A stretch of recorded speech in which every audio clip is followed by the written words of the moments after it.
Jumpa lagi dengan saya, Sobat Maritim semuanya. Kali ini kita akan cerita-cerita ya, sharing mengenai apa yang kita alami saat pelayaran. Ya, salah satunya tentang cuaca. Ya.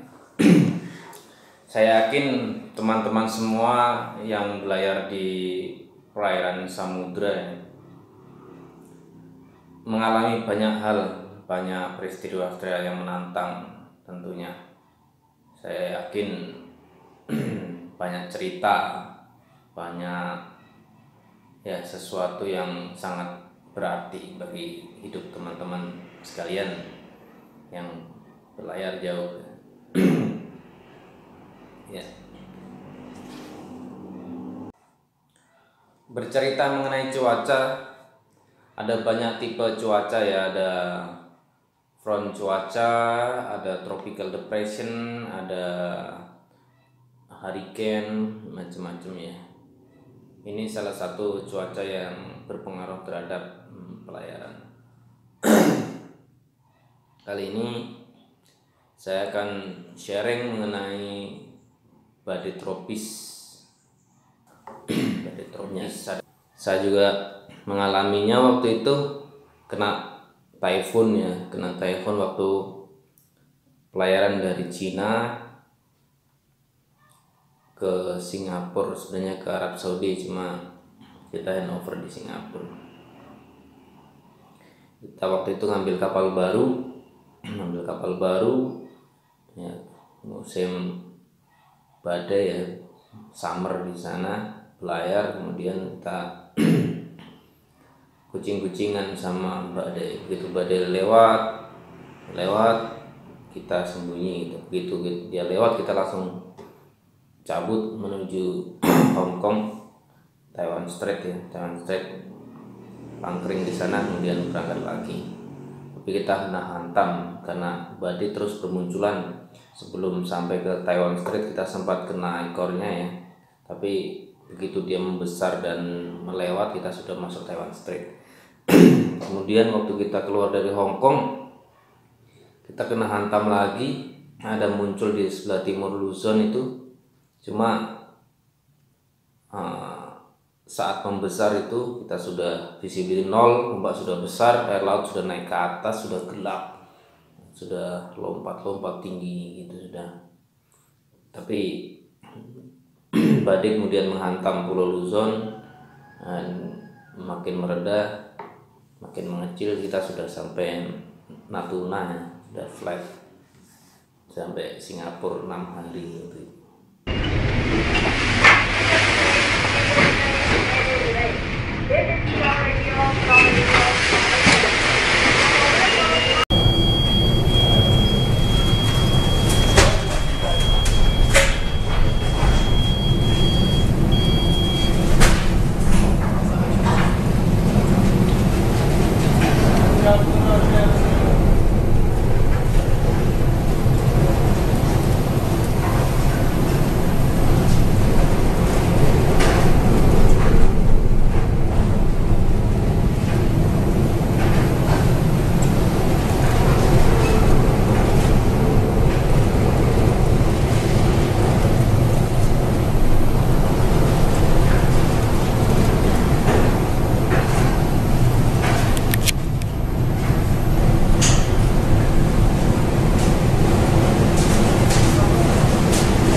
Itu tadi sedikit pengalaman yang saya alami. Mungkin teman-teman lebih ya ekstrim lagi ya. Sebagai pembuka ya, kita membahas tentang tropical storm. Apa itu tropical storm, bagaimana terbentuknya, dan bagaimana efeknya terhadap pelayaran. Kita simak videonya. Bagaimanakah terbentuknya siklon itu? Siklon terbentuk di daerah yang mendapat penyinaran yang cukup sehingga air lautnya hangat, mencapai 26,5 derajat Celcius sampai kedalaman 50, kemudian uap air tersebut naik ke atas sehingga akan menurunkan tekanan udara di daerah itu, kemudian akan memunculkan angin yang bertiup di daerah situ. Kemudian karena tekanannya rendah, kemudian terus naik, uap air yang itu membentuk kondensasi yang makin banyak sehingga terjadi gumpalan awan ya. Gumpalan awan yang terus terjadi. Terbentuklah cumulonimbus yang banyak. Kemudian cumulonimbus itu mulai berputar dan mengumpulkan energi dari sekelilingnya, terus menyedot, kemudian melepaskan energi di atas ya. Jadi bagaikan mesin yang mempunyai cerobong ya, cerobongnya itu kemudian melepaskan energi ke sekelilingnya. Jadi di atap cendawanya itu bagian asap yang dirilis dari cerobong. Kemudian perputaran itu terjadi karena gaya Coriolis, efek Coriolis, perputaran rotasi bumi. Makin lama makin membesar pada tahapan yang dewasa, membesar ya, super cyclone ini ya. Sudah sampai super cyclone, kemudian berputar terus. Pada dinding itu adalah putaran angin yang sangat kencang yang di dinding matanya. Kemudian makin membesar di sebelah utara itu perputaran cyclone itu anti clockwise, di selatan itu counter clockwise. Di sebelah selatan itu clockwise. Pada mata cyclone ini tekanan udara 950 milibar atau kurang. Makin keluar makin membesar karena normal di tekanan udara di bumi ini rata-rata ya 1010 milibar ya.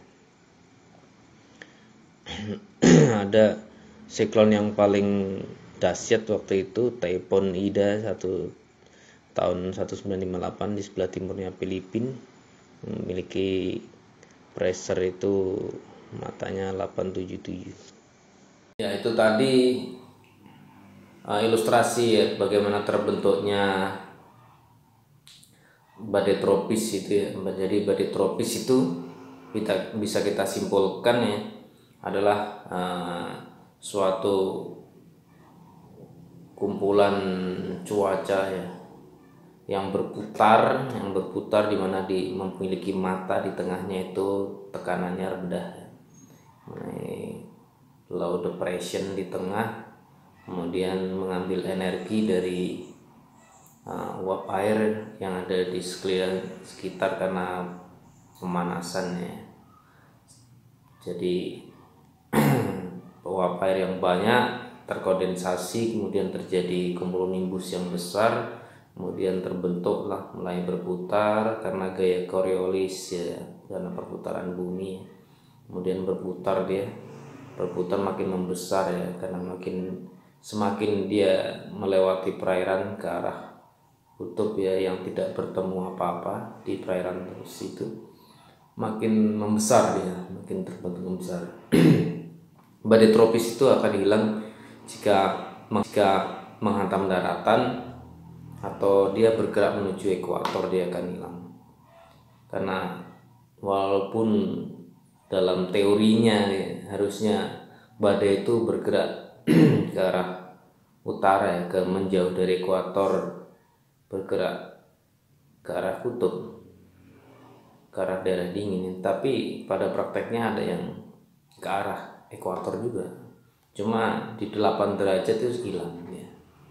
Tidak akan bisa menembus ekuator karena di ekuator tidak memiliki sumber energi yang cukup bagi dia. Ibarat mesin, tropical storm itu merupakan mesin yang besar ya. Energinya, fuelnya itu dari mana? Fuelnya dari uap air itu yang terkumpul di atas membentuk awan untuk badai itu, kemudian berputar itu. Terus energi putarnya itu dari gaya Coriolis tersebut.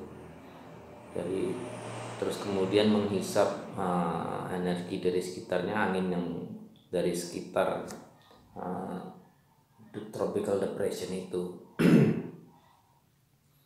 Jadi makanya kalau bergerak ke ekuator dia akan hilang, karena di ekuator gaya Coriolisnya itu nol, gaya Coriolisnya nol. Jadi makin ke atas itu makin besar. Itulah sepintas tentang tropical depression.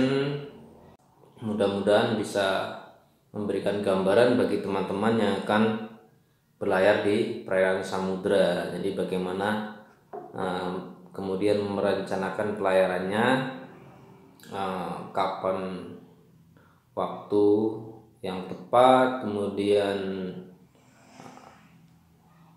jalur-jalur yang tepat sesuai dengan trek yang dipilih, kontingensinya di mana saja, itu kan berkaitan dengan cuacanya. Ya, tentunya banyak faktor yang dipertimbangkan dalam merencanakan pelayarannya. Ya, terhadap navigasi seperti itu gambarannya, tentang daerah-daerahnya sesuai dengan ilustrasi yang tadi sudah disampaikan. Ikuti terus channelnya, dukung terus agar berkembang untuk membahas isu-isu yang terkait maritim lainnya. Terima kasih.